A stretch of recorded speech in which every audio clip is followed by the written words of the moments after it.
గిరిజన వెల్ఫేర్ దానికి హాస్టల్స్ అన్నిటి కూడా గిరిజన లాంటి సంస్థలకి ఈయన చీఫ్ ఇంజనీర్ గారు. ఇంతకుముందు కాంట్రాక్టర్ ఒక రాజు గారు ఉన్నారు. వారు కాంట్రాక్ట్ చేశారు గిరిజన స్కూల్స్, ఏకలవ్య స్కూల్స్ అనే దాని మీద సివిల్ కాంట్రాక్ట్స్ అన్ని కూడా చేశారు.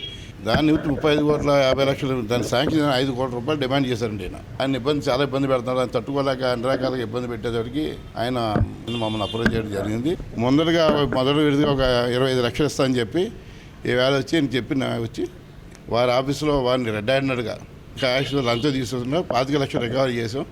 5 కోట్ల లంచం అడిగిన మొట్టమొదటి వ్యక్తి ఇతనే అవుతాడేమో ఇండియాలో.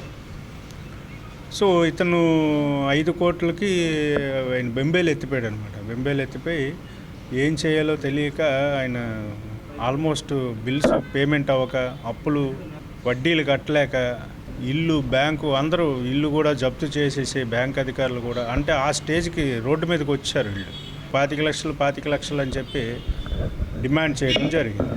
3వ ACB case. Not only this is first time. ఒక ట్రాప్ కేసులో ఇన్వాల్వ్ అయి ఉన్నారు, అలాగే ఒక అసెట్ కేసులో ఇన్వాల్వ్ అయి ఉన్నారు, అలాగే దిస్ ఈజ్ థర్డ్ టైం.